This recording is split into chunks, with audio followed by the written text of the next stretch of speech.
Yan. Thank you very much for your attention to this show. Ayan guys, my goodness, ke horror, ang dami nangyari over the past 24 hours. Nalagnat tuloy tayo nung over the weekend. Nakikita niyo na medyo downward spiral na tayo sa kakapuyat with what's happening in DC, what's happening in the Middle East, and of course, what's happening dito sa Pilipinas. Akalain mo, may update na rin tayo kay Rendon.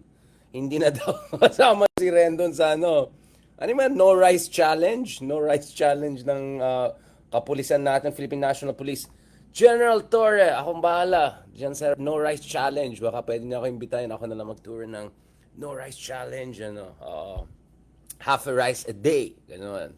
Para wala na mga cheat days. Mga enjoy your first meal. Tapos intermittent fasting. Kayang-kaya natin yan. Usapin natin yung mga kamanyanita natin. At yun nga parang at the rate things are going down, maging galaxy na yung stars ni General Torre kung uli niya lahat ng tao. But anyway, si General Torre mismo, very fit in fairness, very fit, very lean. Baka siya mismo pwede magbigay ng, hindi na kailangan kunin mga Rendon type na mga pa-relevant na epal na mga si General Torre mismo, I think could be a very good source of dietary advice dun sa mga ating mga kasama sa kapulisan na medyo manyanita vibes ang dating. Anyways guys, ang dami natin pag-usapan. Oh my goodness.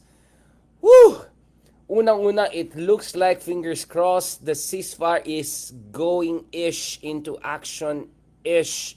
Right? As I said kanina umaga pa, including dun sa mga kaibigan natin in media, also over tweets and all, talagang ganyan yan. When there is a kind of a deadline towards ceasefire, that's where you see sudden escalation. We saw that in First World War. Napanood yung movie na All is Quiet on the Western Front. Remember that movie? If you have watched that, sobrang gandang movie na based on novel. If you read that novel, it was really in the final hours of World War I na super offensive yung mga Germans, Wilhelmite German forces. So, talagang meron tayong long history ng not only violations of ceasefire, which unfortunately is more than common in certain parts of the world, and you can just grok and Google it. Yung isang bansa nga yata 900 violations of ceasefire na, alam niyo na. So far with different countries over the years, but it's also quite unfortunately natural na bago, alam mo yung parang sa boxing, bago mag-final bell, tapon-tapon suntok na yan. Ano yung parang sa UFC sa 5th round, 'di ba? Yung parang magbe-bell na you need to go like dun sa final 5 seconds, they go wild. Alam mo yung mga ganun sa championship rounds, championship minutes. So unfortunately, I expected talaga na magkaroon ng some, let's just call it deviation in the last minutes. But, hey guys, this is what I always found interesting with Donald Trump. I don't know dun sa mga nomination niya for Nobel Peace Prize or whatever. But in fairness to President Trump, he calls a spade, right? Whether you're the ally or whether you're the enemy, whatever, if he feels someone is doing wrong, he's gonna call it out. And at the end of the day, Trump could be very unpredictable, to put it mildly, but at the same time, in fairness naman, nakita din natin na President Trump also has this instinct of pulling back from the brink, or at the very least, parang go hard in and then finish it right away. Which is a very kind of Jacksonian approach to geopolitics. So yung mga kaibigan natin na who are familiar with American foreign policy studies, this is the Jacksonian tradition, no? Throughout the past 200 years, basically since Andrew Jackson, this idea of not really pacifist, but you go in and you go big and then you immediately wrap it up, right? Anyway, obviously bilang mga Pilipinas, sobrang worried tayo dahil meron tayong milyon na mga kababayan in the Persian Gulf region, in the Arabian Peninsula and beyond. So, syempre nakakabahala, but our understanding or prediction rather was correct. If you watch yung interview natin the other day sa The Big Story, I said there'll be some sort of calibrated response, and that's exactly what happened the other day. There was some coordination and calibration, and eventually from there you had the escalation. Now again, fingers crossed, we don't know how things are going to move forward exactly in the coming days and years. As Winston Churchill once said, perhaps what we're seeing right now is just the end of the beginning, right? So papunta na tayo sa next phase, and the next phase could be very complicated because we're looking at issues of peace negotiations, nuclear deal, because, last time I check, andun pa rin yung nuclear program ng iba. Peace deals, you need peace deals or some sort of a detente. And then who knows how things are going to move forward in terms of Tehran and Washington and the rest. So there's so many moving parts here and the pieces of puzzle that are still missing before we can say tapos na, we're moving in the right direction. But at the very least, guys, at least we were able to put the lead on the ongoing bleeding and hemorrhage na nakita natin. Because pinag-usapan natin dito, guys, basically the two most powerful militaries in the region, right? Kaya sobrang nakakatakot na. And as correctly pointed out by some European leaders, who some of them were not very encouraging in terms of their interventions recently. But in fairness, tama yung sinabi ni German Chancellor Merz, for instance. The French have been on this, the British have. Na now naman sana focus naman tayo dun sa issue ng Gaza, the humanitarian catastrophe we're seeing there, and hopefully we can move towards some sort of peace, return of hostages, and so many civilians across different countries have been suffering. And of course, tayo naman bilang Pilipino, we're very worried, of course, dun sa kalagayan ng ating mga kababayan. Kudus sa Department of Foreign Affairs, to Yusek De Vega, dun sa ating mga kaibigan sa Senado, sa Kongreso. Yan, si Senator Raffy Tulfo, in fairness, siya yung head ng Foreign Affairs of OFW Committee sa Senado, and he was very adamant na yung mga kababayan natin were caught in the crossfire. They should be provided maximum possible support by the DFA so that they can be repatriated back to the country. Alam ko meron din parang some sort of benefit or financial support pag nakabalik sila sa Pilipinas. So maraming salamat sa ating mga kababayan, sa ating mga minamahal na mga opisyales, sa lahat ng mga tumulong amid a very impossible situation. So that's good. That's good, guys. Na at least we saw the end of the beginning. What will be the next chapter? Big challenges. And I have absolutely no illusions about challenges ahead, but at least we can stop the bleeding right now and prevent a crazy escalation of the situation. And then obviously ang Pilipinas ay aliado ng Amerika. If God forbid ang Amerika madamay sa isang malaking gyera sa iba't rehiyon, actually hindi yan maganda para sa atin, because ibig sabihin yan, ang China I will have more free room to maneuver, to put it mildly. Kung ikaw ay frontline ally katulad ng Taiwan, ikaw ay frontline ally katulad ng Pilipinas, or even Japan for that matter, medyo the last thing you want is for the US to be bogged down in different regions far away from us, diba? I mean, US is a superpower, but they just have so many aircraft carriers and B2 bombers or whatever, right? So the whole idea here is that you want to make sure na there's no quagmires here and there, and as much as possible, eye on the ball. The ultimate challenge to America's global position is from China, and para sa atin, yung ultimate threat sa atin sa West Philippine Sea is from China. So I think we should be very clear about that. So with all due respect to Vice President Sara Duterte, na finally nag-statement ever, like on West Philippine Sea. Parang, I don't remember when was the last time na may statement si Sara Duterte sa West Philippine Sea issue. But anyway, meron siyang statement the other day na dapat nasa gitna tayo. No? Like, okay, again, as I said, in like ethereal, theoretical way, yes, gusto natin sa gitna because we don't want to be involved. Like we don't want to get caught up in fight between major regional powers or even more. But at the same time, guys, iba naman yung pinag-usapan natin pagdating sa West Philippine Sea. It's not like US and China parehas ang kanilang relasyon sa atin pagdating sa issue ng ating karagatan, ating sovereign rights, ating territory. We can talk about US and what they did to us during the colonial period, Commonwealth period, whatever you want to call it. We can talk about yung mga kakulangan nila bilang aliado throughout the Cold War period, post-Cold War period. Lahat yan nasulat na po natin. Google nyo lang yan. Yes, but hindi sila yung nag-aagaw ng ating karagatan at saka ating mga or hindi sila yung nagbubuli ng ating mga ingista, so on and so forth. Yes, we have to be more independent country, but katulad ng sinabi natin isang araw doon sa Globe Summit, for instance, Insight Summit the other day, sabi ko nga, kailangan din natin palakasin yung ating mga kapasidad pagdating sa ating sandataan lakas. Because at the end of the day, guys, if you don't have capability, you're neither going to be respected by your allies, nor are you going to deter enemies or rivals. So we have to really work on our basic defensive capabilities. And we have to learn all the lessons that we can, right? We need to have modern fighter jets. We need to have missile defense systems. We need to invest in those basic things, guys. Because if you are weak, you invite aggression, right? I'm not going to rehash the whole peace through strength, whatever. But that's it. Weakness invites aggression. And katulad na nakita natin in the case of Ukraine, for instance, in the case of Ukraine, They were a very weak country. They had no treaty alliances. They're no treaty ally of NATO. They're not member of NATO. They're not treaty ally of US. They look weak. Russia invaded them. But guess what? They fought back. And then when they looked like they had a chance, that's where the West came in and supported them. Right? And they got tens and hundreds of billions of dollars of defensive and economic aid, and which is what I've been covering for the past 3 years. Right? I went to the front line, even in Estonia, like next to the Russian borders. Napuntahan ko na yan. So, anyway, well, hindi siya front, but you see, like frontline for NATO, not for Ukraine. But would love to visit Ukraine sooner than later. But going back to this, guys, um,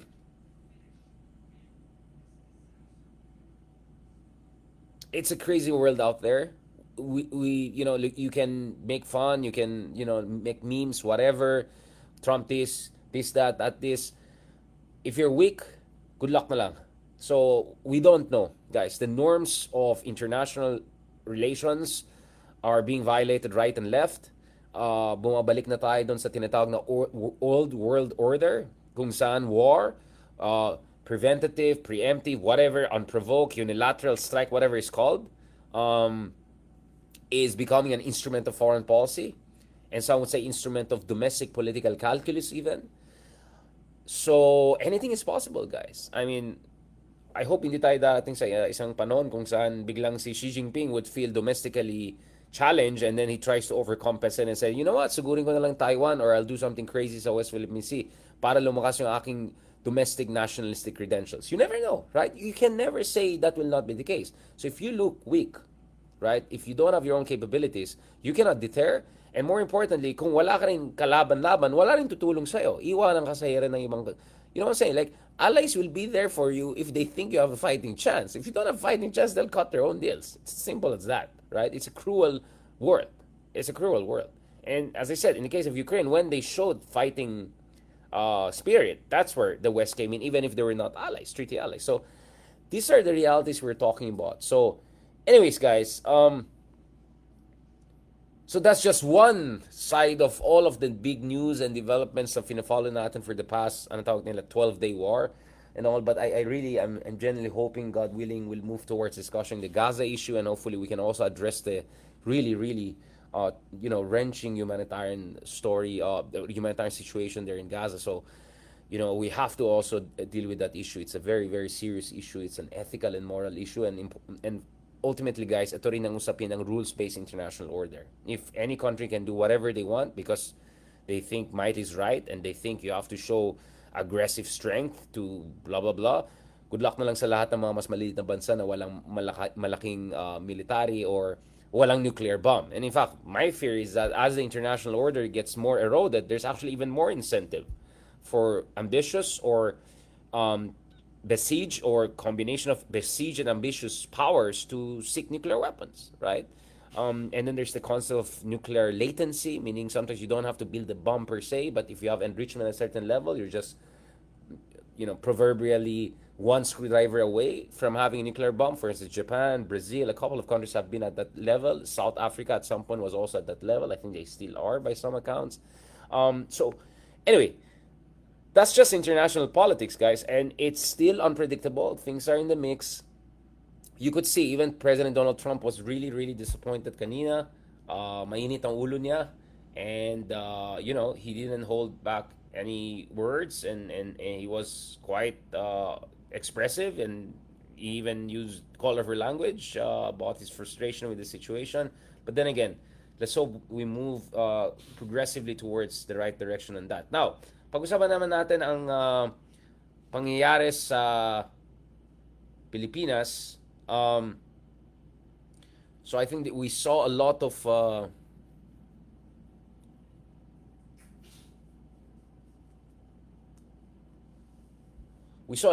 heartfelt posts, recollections dito sa fourth anniversary of the passing of former President Pinoy. I remember that very well. This was during the pandemic period, diba? 2021. So it was really sad when it happened.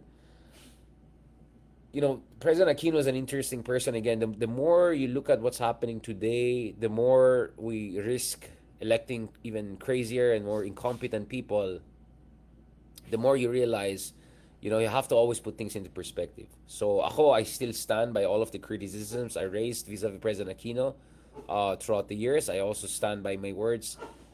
You want to move maybe away from the aircon. I want to also stand by my critics, including the issues I raised with President Aquino when we talked just a year before he passed away.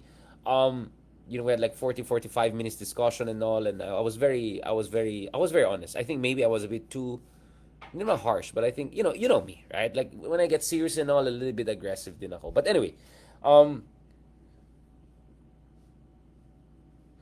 I still stand by my argument that President Aquino was a great transitional leader. I don't think he was transformative, um, because he didn't address yung mga structural problems sa ating economy. He didn't lay down the ground to make the Philippines more manufacturing driven or strengthen our agricultural sector in ways that would make our economy much more inclusive and sustainable, a la Vietnam. Just to give you an idea, Vietnam's VinFast. You see the taxis right now, yung mga turquoise, cute electric cars popping out right and left across Manila. There was no VinFast even during the early years of Aquino, last time I checked. I mean, VinFast is barely, what, 5-year old in its electric version, and what, barely a decade in terms of its general conception? Because I remember very well the first VinFast versions I saw in Vietnam in the mid 2010s or something like that. I was like, what's going on? Anyway, going back to that, I am very disappointed na there was no concerted effort by any of the presidents in the Philippines so far to lay down the foundation of a strong manufacturing sector, to build our own, international brands. Vietnam's GDP was barely 60%, 70% of the Philippines when VinFast started. So their per capita was even lower than us up until just 2 years ago. And yet they build well, I won't say world class, but at least world known and ambitious industry katulad ng VinFast, an electric car. No offense, I mean, ilan dekada na, ilan century na natin yung mga oligarchs natin. Sige, gumawa kayo ng beer, gumawa kayo ng, alam mo na, yung mga low added, light, super light manufacturing. Hindi ganoon, guys. Kailangan natin mag-level up. So, unfortunately, neither our oligarchs nor our political leaders have leveled up. So, I'll stand by that. I don't think it was transformative in that sense. I also don't think it was transformative in terms of dealing dun sa issue ng mga dynastic grip sa ating institusyon. If you look at it very clearly, by 2013, during the midterms, President Aquino, even last time I checked, they were in alliance with Digong, right? Like look at the pictures in 2013. You see Mar Rojas, Pinoy, Digong next to each other, happy, happy. I'm just saying. And in fact, by 2013, up to 80% of our elected offices were in the hands of the dynasties, according to the political science literature on this.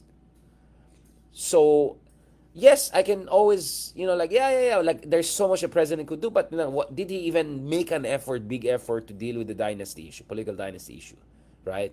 Let's not forget, this is the president who pushed for successfully for the impeachment of Corona. This is a person who, in a spirited fashion, pushed back against when the Supreme Court dineklara na unconstitutional yung disbursement acceleration program. It's not like kulang siya in terms of, guts to stand his ground and assert his point of view. More than that, he was also not transformative in another sense. When it comes to accountability, for instance, a lot of us were very disappointed with how not only the Mamasapano operation going really wrong, and we had Mayor Magalong, who was back then the head of the investigation unit sa PNP, telling us the story from his side. We had Congressman Bello, who resigned from his position in protest to that, because he was part of party list which was in alliance with Pinoy. So I was very disappointed also with his responses, both politically but also ethically and morally, to the Mamasapano disaster. And also when it comes to infrastructure issues, they started very, very late, and some of them didn't even start at all, or didn't start definitely on time. So definitely not transformative, but transitional, yes, in a good sense of the word, right? In terms of at least making us feel Philippines can be globally respected. The Philippines could become a darling of international media in the greatest sense of the word. And perhaps the one place where he was, I would say, potentially transformative, and some would say already transformative, is that he took China to international court over the West Philippine Sea. But unfortunately, he didn't have a chance to build on it because the arbitration award came during Digong's time. But in terms of, developing our AFP capacity, in fairness, it was also during Aquino that we went for FA50. So they're probably a little bit more than transitional and closer to transformative, but again, nowhere close to where we should be. I think you should have more aggressively pushed the Americans to give us the proper weapon systems, etc. I don't think we got really big weapon systems from America during that period, even when we were standing up to China. So again, good transitional leader. Transformative, I think that would be a stretch. Having said that, guys, you know, leaders are not only about what they do when they're among us, they're with us, and they're in power. Leadership is also about the examples you set or the kind of practices you inspire. So clearly, Tigong is no longer, at least with us in the Philippines, and malaban na makabalik, and we'll talk about the ICC issue very shortly, but like a lot of digong practices, yung bara-bara, yung binabastos yung mga ibang institusyon ng ating estado, yung bardagulan na talaga in the worst sense of the word, violent rhetoric, we clearly see that still with us. Not only because Sara Duterte is still around, politically speaking, but also the other people, all the wannabe Dutertes, right? And kung sino-sino mga, alam mo yung mga bastos na politika, kung ano-anong sinasabi na during campaign period na napaka-misogynist and horribly sexist and all of those terrible things we hear. So, yes, and look at the Senate. It's a joke. It's a joke. It's a clown show. This is the same Senate that failed to stand up to Duterte when he was slapping around and bullying people and persecuting on trumped-up charges.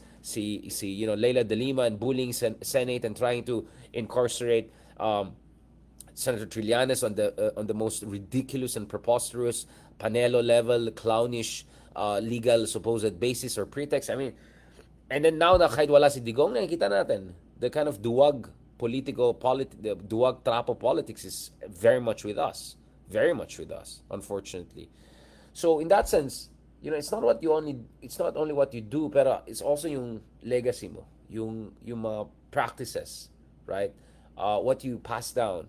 The taboos you create and taboos that you break, right? The precedents that you set in terms of practices in governance. And I think that's where, in fairness to Pinoy, you can debate about the success of his Dan Matuwid policies.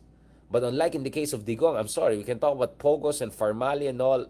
We can talk about how rich really Digong is. But one thing we're absolutely clear about is, I think any person with a functioning gray matter, any person who's not blinded by, basically, hatred, or like toxic partisanship, they would admit Pinoy was not corrupt. He was clean. He was personally, actually, he was not corrupt. And I'm sorry. And he was never pretentious on corruption issue. Oh, beef of corruption, blah, blah, katulad ni Tatay Digong. Oh, and please, we don't even have to talk about the Marcoses and their Marcos legacy and, oh my goodness, the Guinness record level of, alam na natin yan, the whole ill-gotten wealth story. So, that's one thing that I think Pinoy at least embodied in his own personal practice.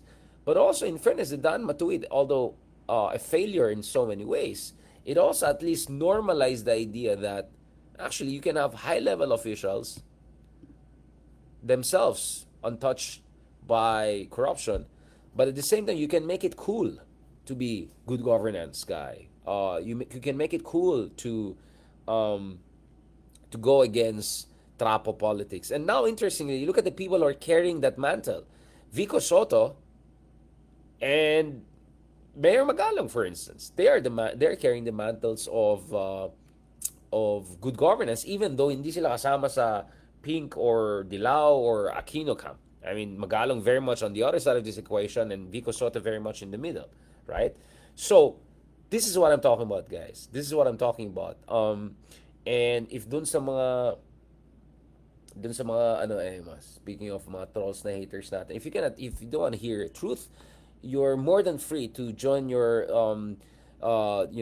lowbrow agitator, intellectually pretentious, zero scholarly publication, pa-effect na vloggers na, you're more than happy to join them. Please go ahead. Please go ahead and don't bother us. But going back to this, guys. No, what I'm saying here, going back to Pinoy, you know, while I don't see him as transformative as some Dilao people, whatever want to put it, I think he set the tone in the right way on a number of important fronts. And just imagine kung hindi si Digong naging next president. But this is also where I was disappointed with the Pinoy administration. Like Pinoy, I don't think was clear. Was he really Bam? I'm sorry, was he Marroas really, or was he Poe? I think that kind of split the vote. I think Poe had a good chance in 2016 had she, well, first of all, dun sa constitutional issue, but also if hindi na tumakbo siguro si Marroas, I think Poe had a good chance. The reason I'm saying that is because I'm looking at the second choice, not the first choice. Si Moros basically tapped out. Yung final numbers niya, close to 10 million, that was really the max he could get. But if you look at Grace Poe's first choice and second choice put together, and then if she kept her momentum, and I think Grace Poe had a good chance of becoming our president. Now, am I a fan of Grace Poe? Well, we can debate about whether she meets my criteria. But I think Grace Poe would have been a million times better, at least less bloody and less, well, alam na natin, less Farmali, less Pogo, less pro-China, name it, guys, than the one who eventually took over in 2016. And that's why actually I was disappointed with the Pinoy administration that they allowed even Digong to run considering very, very legally questionable yung kanyang past 11th hour replacement na ginawa niya. Remember, yung ni-replace niya hindi tumakbo for presidency. That for me was very mumbo-jumbo. And some would say that was a cynical strategy to split the vote, thinking if Digong comes in, he's gonna, he's gonna create a kind of a populist challenge to Binay, because some folks I think were so focused on preventing another Binay victory, and I think for all of us we knew Binay was finished already when he just nag-meltdown siya nung TV5 debate na andun pa si Lord De Vera. Tanongin ko ulit si Lord De Vera. Like that was a horrible debate. Talagang bugbog sarado si Binay doon, and right and left on the alleged corruption issue, yung mga mansion, blah blah blah. So, well, I think it was really short-sighted. If some people thought by bringing Duterte, they could sideline Binay because it would be populist versus populist and then open the space, I don't know, for Mar or Grace Poe. In the end, wala. Nag-ano yung tatlo, nag-cancel out yung tatlo, si Digong pang umakyat. Anyway, so in short, Digong was not inevitable. He could have been prevented. I mean, the legality of his candidacy was easily questionable for anyone who has an ounce of understanding of the legal debates around or controversies around his presidential replacement last moment.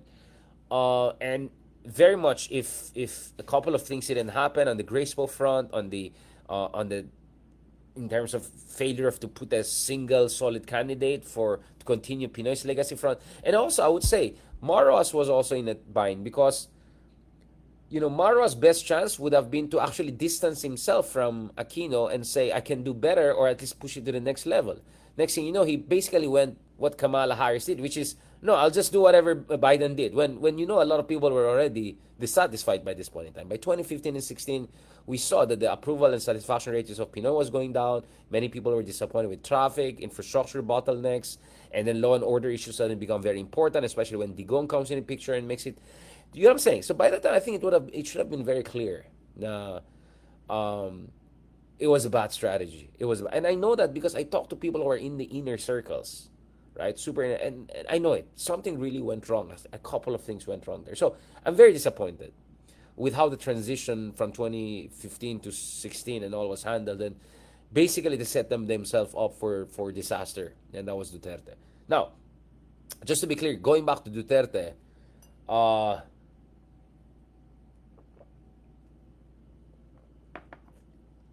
one other good thing that Pinoy did was joining the ICC. Remember, we have to give credit to Pinoy on this front. We joined the ICC, and I think that's because Pinoy had more than an inkling. Gets na gets ni Pinoy na darating ng araw. I think he said that openly, di ba? Na darating na araw na kailangan natin ang international instruments na tulungan tayo, especially when, I mean, he saw whether it's Arroyo, whether it's Estrada, etc., how impunity seems to be the name of the game whenever high-level officials are caught essentially with their fingers in the cookie jar. Even if alam na may ginawang mali. Unfortunately, impunity is the name of the game for the trapos, especially high-level trapos, unfortunately. So Pinoy had the foresight. And guess what? Jingo and what was it, Bong Reville, like these people approved of the ICC, us joining the ICC via the ratification of the Rome Statute. So by 2011, during Pinoy time, we joined ICC, and that's why now we have this situation kung saan actually it is not very clear whether Digong will get his way on the interim release. So kanina lang nagkaroon ng announcement ng kanina lang nagkaroon ng announcement ang International Criminal Court na actually ito guys, di ba? Na the prosecution team is questioning, right? The prosecution team guys is questioning whether tama na bigyan ng interim release. So ito yung public related version of prosecution response to urgent request for interim release, no? Submitted to Judge Motoch, Alapini Ganso, and Liera, right? This was June 23, 2025. Okay, just the other day pala. So the prosecution respectfully requests that the chamber reject the defense urgent request for interim release of Rodrigo Rua Duterte, Mr. Duterte, under Article 60, Section 2 of the Rome Statute.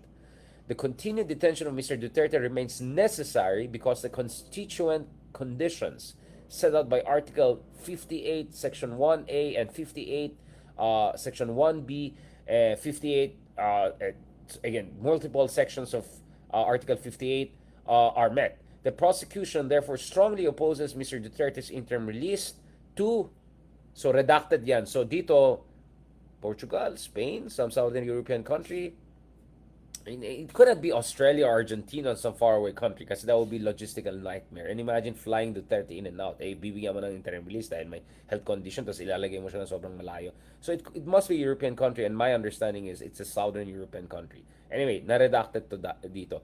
Remember, itong mga articles that are cited here are basically the things that I discussed with Attorney Conti the other day, and I also discussed with Justice Carpio also last time, which is, hindi ka bibigyan ng interim release kung tingin nila you could be abetting the continuation of mass atrocities you're accused of, or you could be a direct threat dun sa mga witnesses, or even the prosecutors or the court itself, or at least the procedures of the court itself.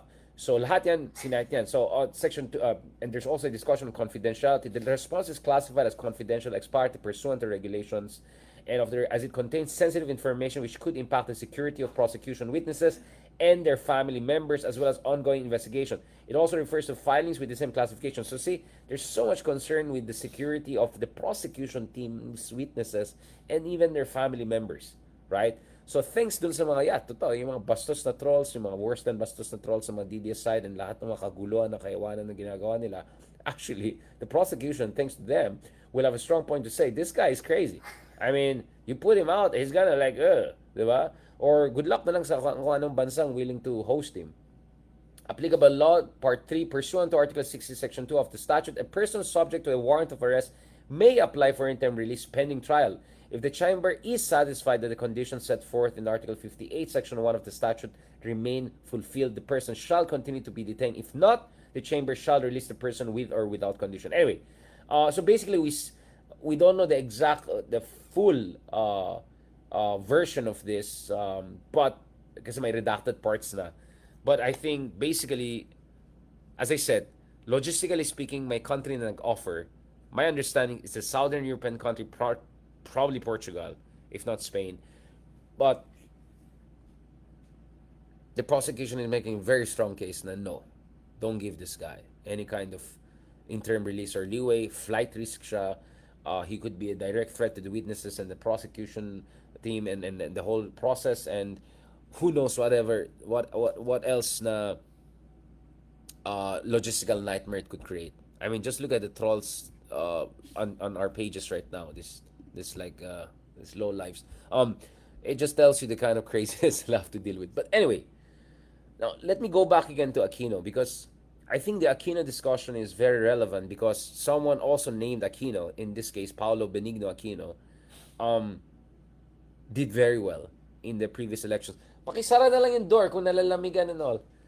Someone, very someone named Aquino is doing very very well, right? I think Bam Aquino is definitely on a roll. I saw some sort of may magazine na parang nasa front siya. Kasama pa yata yung mga kaibigan natin sa ibang kabilang channel. But anyways, basta yung isang magazine na parang ang daming siningit sa harap, parang 10 silang nandun sa isang frame lang. But anyway, si Tito Soto rin yata. But anyway, Bam Aquino clearly seen as a man on a mission, a man with the momentum. We can have again a lot of debate about was Aquino Bam playing too safe? Was his statement on the impeachment a little bit past the point of decisive intervention? Yeah, okay, we can have a lot of discussion like that. But what you cannot deny is that the guy has proven his political skills, virtu, as Machiavelli would put it, and and he was the campaign manager of Ma'am Lenny, very successful in 2016, and I would say even though hindi nag-succeed si Lenny in 2022, um, he proved how you can go from 3% to 20%, which is quite incredible. And the whole pink movement, kudos again to Bam Aquino for putting that together. So this is a guy who's very smart. This is a guy who has a lot of campaign experience. He knows his data. He knows the lay of the land. He knows how to play the game, to be honest about it. And he knows how to work with different sides and different people and put them together. And now, again, maybe kailangan kausapin si Bam before I say something. But it's quite interesting that, at least according to some of this news we're seeing right now, parang nag-meet sila yata ni Lenny recently lang. And it looks like, I don't know, Lenny 2028 is still in the mix, as I mentioned, right? Hindi man mawawala sa eksena yung Lenny, the whole Lenny 2028 thing. What is this thing here? Sorry, I'm just trying to bring out itong messenger. Okay, ito. This one, guys. So, si TD Mez ang nag-share nito. So, this is what I'm talking about. Pinost ko rin yan kanina, right? So, kanina si Bam and Lenny apparently were together, and there's also this ready to campaign for in 2028, this very special letter written by a very special person. So, na-post ko yan kanina, you can see it yourself. Interesting. As I said, the 2028 race is really shaping up as very multifaceted. It could go down to another round between the Duterte side and the pink side. It could be round 5, as some Bayaran trolls propagandists would put it from a certain camp. Or it could also become like 1992 elections of 4, 5, 6 different candidates running. One candidate officially from the BBM side, another candidate na medyo more progressive, maybe Risa, and who knows, maybe if not Lenny, maybe Bam will make his own move if he's not convinced about the chances, or maybe about how the selection process of the standard bearer of the opposition takes place.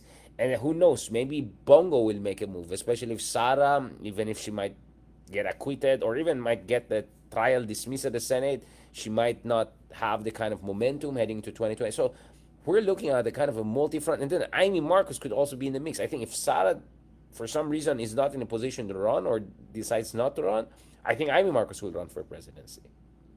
And then that's going to also create its own complications and all. And then, I mean, we're talking about someone who barely got into Senate this year. And actually, magpasalamat siya sa Solid North at yung mabait niyang kapatid na actually walang ginawang in response to whatever kalokohan na ginagawa niya. But anyway, like you'll see all this picture in Locos and all, and BBM and Amy together. So mabait si BBM. But anyway, going back to this.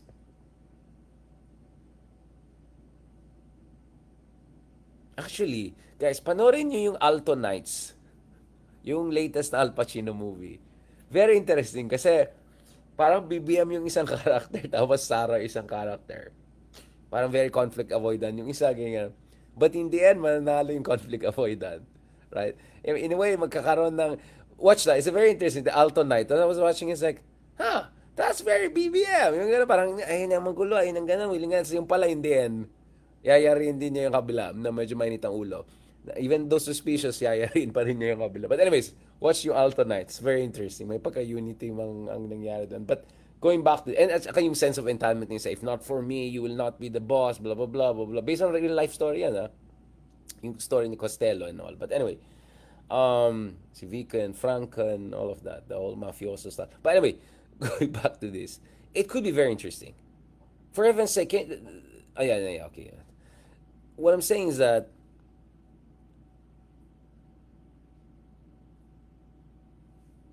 we are entering a really interesting moment in history whereby all sorts of horrible things are possible, but also all sorts of interesting things are also possible.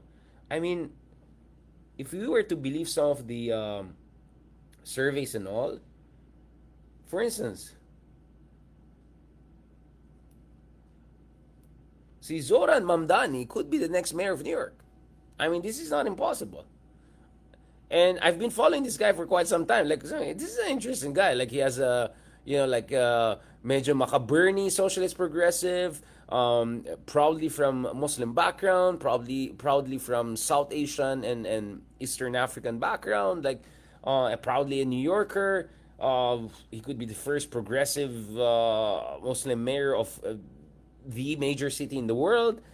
And this is a person who's very, very open about his stance on a couple of very contentious issues. At the same time, he has really made an effort to talk to people across the political spectrum, to talk to the Jewish community, to talk to the Latino community, to reassure them, reassure the Jewish community against anti-Semitism. He has assured that he's going to push back against extremism, while at the same time also warning against Islamophobia and all sorts of prejudice, including against other minorities like Latinos, Asians, whatnot. I mean, we are in interesting times, guys. I mean, this is no joke. This is no joke. I mean, no joke, no joke. We're entering a period whereby a lot of prior assumptions about what can work and what doesn't work in politics is really being thrown out of the window. If you were following Mamdani, like some of us last year, you would say he's a long shot. I mean, I think until now, still I have more following than this guy on I don't know, on some platforms at the very least. But it's not like he was like a runaway winner celebrity guy. No, he really built it from grassroots levels. I mean, Bernie Sanders was amazingly impressed by how this guy went from zero to Zohran. Well, that's an interest, zero to Zohran. Um, that's an interesting. Maybe I'll use it. Like zero to Zoran, like, and people are listening. I mean, you have celebrities, you have top progressive politician AOC. I mean, we saw that already with AOC, Ocasio Cortez. From her humble beginnings, she's catapulted to national politics. He was also on Colbert yesterday with his running mate, talking about community harmony, about fighting against anti-Semitism, fighting against Islamophobia, fighting in favor of creating a sense of community in New York. I mean, these are amazing times we're looking at in terms of possibilities. I mean, you don't have to agree with this guy. You can be even against this guy. But the lesson here is that the space is opening up and there are possibilities there. Why am I saying that? Again, wag natin kalimutan, in our own elections in 2025, ilan ba yung mga palaos na or medyo laos na mga artista na akala nila ano lang, cakewalk lang yan to the Senate na tinatratong bilang retirement house ng Senate. Next thing you know, boom, purong talo. And grabing talo nila. Barely top 14, yung iba out of top 15. Yung isa sa sobrang pikon, kakasuhin daw niya yung mga pinagtawanan niya, kabudutsan niya. I mean, things are moving, guys. There's some tectonic shifts happening there. Thanks to the Gen Z, thanks to the millennials, thanks to the progressive folks in other generations, thanks to complete transformation dun sa ating information ecosystem, which is making people reassess their prior assumptions about what is possible and not. And this is my frustration because, like I keep on hearing, Riza will not win, etc. I'm saying, like, this guy, if you just followed him 3 or 4 months ago, I would even say 3 weeks ago, you would have said, there's no way this is gonna become a mayor of New York, or there's no way that he's gonna be competitive in the Democratic. But I'm telling you guys, if you invest in it, if you build, they will come. If you put momentum into things, they will come, guys. I mean, just be persistent. I mean, just be persistent. Be authentic. I mean, there are videos of, you know, Zohran Mamdani like talking about how he has to cope with racism, Islamophobia, horrible things being told to him, napaiyak pa nga siya, but go pa rin siya, go pa rin siya, and it's that authenticity, that tenacity that is gaining him a lot of not only Stephen Colbert kind of endorsements or attention, but like attention from people across the world. I mean, literally, people are following this guy, what he has to say about this war, this conflict, that conflict, how is he balancing it, and just like Sadiq Khan in the case of London, New York could be the next major city led by a minority. For the first time, a Muslim minority in this case, who's very cosmopolitan, very progressive and socialist. Again, you may not agree with the guy. Maybe it's not your cup of tea. It's okay. But the point is, what I'm saying is that bukas na ang mga voters, bukas na, bati ating mga kaubayan sa mga alternatibong konsepto, alternatibong kandidato, alternatibong ideolohiya even, or at least possibilities. Because we realize the old systems don't work anymore. Trapo politics will not work anymore. It's not gonna help us deal with AI, with climate change, with an uncertain international environment. We cannot afford more clowns in the Senate, in top positions of power. We cannot afford more corrupt incompetence, right? That holds our country back. Ang daming mga galing na tao, ang daming mga galing dyan.